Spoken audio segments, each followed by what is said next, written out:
Yo, I think I'm in love, man. She's beautiful, easy to talk to, and we have similar personalities. I mean, how can I not be? Her name begins with an H. I'll give you time to figure it out. Got it? Well, her name is H2O because I just lied to your gullible face. I'm just flying, man, but it does still begin with an H though. Can you think of it? I know you got it this time. Well, her name is Ha Ha Ha. You fell for it again. Nigga, do you like someone or not? No. I would not disclose such information, especially after what happened in my 7th grade year. I'll explain. So in 7th grade, I began to really start feeling this girl who I'll give the alias of Sandra. Her name especially will be important later, but I ain't really know her. I just found her pretty. Now, 12-year-old me wasn't charming at all, which unfortunately carried over to present-day me. Your boy wasn't and still isn't a ladies' man. I was also quite shy when it came to girls, so yeah. So one day in gym class, I made the gargantuan mistake of telling 2 of my friends about her. Okay, my boy in love. What she looked like. So I described her to them and they knew exactly who it was. Okay, my boy, I see you. However, I told them to keep their mouths shut because there was one particular friend of mine who I for sure didn't want knowing this. Mark. Mark, to say the least, was a troll. A big troll. Any flaw on you or anything he can find on you, he will exploit it to the fullest degree. So him knowing about this would be quite terrible. So I decided to come up with a code name that my other friends and I could use to discuss about her. You seen it in the title, it's ass hyphen. Yup, I took the first 2 letters of her name and added a hyphen to it. So from there, it worked. Mark knew I liked someone, but he didn't know who. We were basically teasing him by continuously saying the name in front of him. However, I wouldn't be telling this story had Mark not found out. So my middle school had an after-school program called All Stars. One of my friends, Mari, was in the program. At the time, I was not in the program, but I would later join. So one day, Mark approached Mari during All Stars. Yo, tell me who you didn't like real quick, man. Nah, you know I'm not gonna tell you. Okay, Mari was starting her business. However, he was also gullible. He said you can tell me though. Of course, 7th grader Mari didn't ask himself why I wouldn't just tell Mark myself, so the beans were spilled. A lot of it. Oh, okay. Well, he likes a Sandra. And the gig is up. Mark knew who I liked. When he confronted me, I tried lying, but eventually I confirmed it. Also, keep in mind from this point, Sandra had already figured it out, so she knew about me. But this, ladies and gentlemen, is the start of the multiple forms of torture that I've had to endure in 7th grade.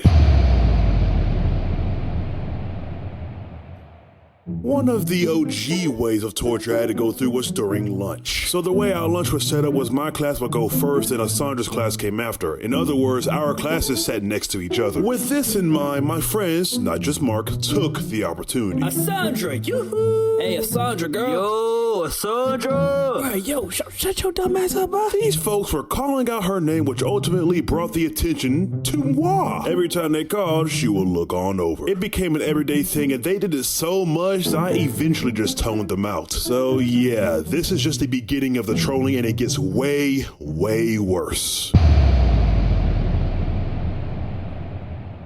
Not only was I trolled in the cafeteria, but I was also trolled outside. You see, every Wednesday, and if the weather permits, the school would take us outside to the courtyard to eat. Then after we ate, they would release us to the football field to play afterwards. Ironic would be to go on the football field, huh? In terms of the trolling, the same thing they did inside, now they're doing it outside. However, 2 events, one major and one just happened during outside lunch. First, a friend of mine who I'll call Riss actually went up to Sandra, pointing directly at me, and began saying something. Mind you, I was across the entire field from them, so I ain't hear a single thing. Yet I still saw this. Thus, I began to speed walk out of their view. When I confronted Riss, however, she claimed that she ain't say nothing about me. I found this very hard to believe, and to this day, I still kind of do. At least now I'm considering that a possibility, but the pointing though. The second event, however, which was way worse, is very important to the lore. So we were heading back inside the building. While we were on the stairs, Mark decided to do something devastating. Ass have it. He screamed the code name name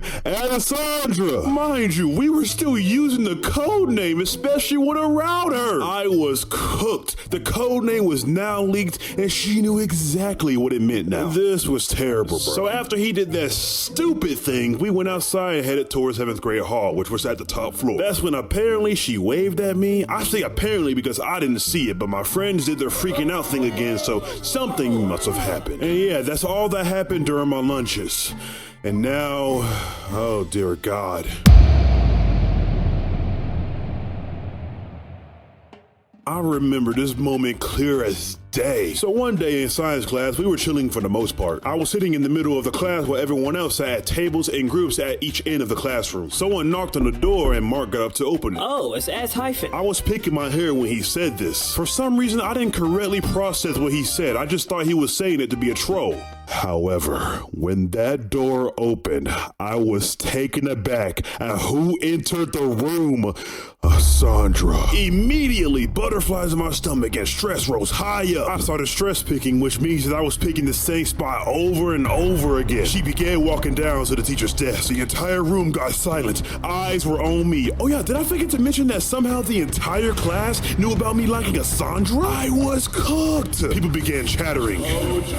Some people called out my name. Some people giggled. I looked behind me and I see two of my friends signaling me to say something. I didn't respond, only continued to stress pick. Everywhere I looked, eyes were looking back at me. People were trying to get me to do something, but matter of factly, they were making things worse. They really wanted me to do something under this much pressure? I can't imagine how Sandra was feeling. She was likely feeling the pressure too. But she got to the end of the class and put the laptop that she had in her hand down. Then as she began to exit, the pressure got worse. My friends got desperate. They really wanted me to do something, but nothing was said. And then she left. I was no longer nervous and calmed down.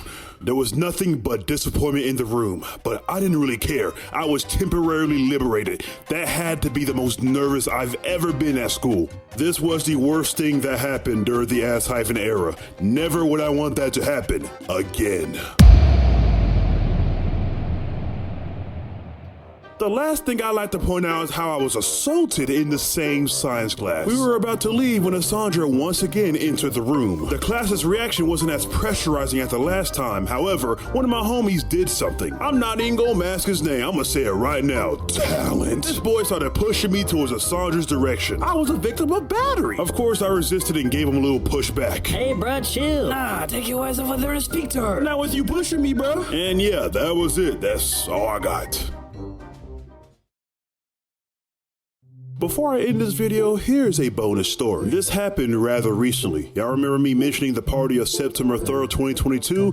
Yeah, it's that recent. So while at that party, I was chilling. The entire S-hyphen thing didn't even cross my mind because at that point, it's been 3 years. That's at least 1,095 days since the whole thing started. However, two of my homeboys had other plans. They randomly came up to me and began doing that little head point thing when you want to discreetly point someone out. As soon as they did this, I already knew it, bruh, but I played stupid and acted confused. That's when they started saying, "Red dress, red dress." I still played dumb for a bit before finally looking at Sandra. I proceeded to ask them, "What about it?" "What you mean, what about it? Go dance with her, twin." I gave them a very stern look of annoyance before reminding them how long it's been. 3 years, 1,095 days. They were persistent, however, I was too. So eventually they gave up and dropped the subject. Like, I knew I'd win that. Like, it's crazy how I pretty much moved on and got off my mind, but no one else has. It's quite weird if I say so myself. But alright, let me go ahead and end this video before it gets too long. Peace! Now, I could tell you everything that occurred in this era, but that'll make this video even longer. This era taught me a very valuable lesson. Keep my mouth closed. If you're still friends with me, you have never heard me mention another girl ever since that happened. For as long as we're in school, none of you will be told a single thing. Clearly, I can't trust you buffoons to not do buffoonery. If you want to know, you have to investigate it yourself. Who knows? Right now, I could like someone. Maybe I'm already her friend. Maybe she rides my bus. Maybe I have a class with her. Maybe she's a mutual. Shoot. Maybe she's a senior or junior or possibly a sophomore. But it's up to you to find out. So if you come to me and ask, I'll either tell you nothing or tell you something stupid. Now look at what you all have done to me. Anyway, that's it. That's enough of me explaining how my trust in other people, including friends, have been altered. Thanks for watching, and I'm out, bruh.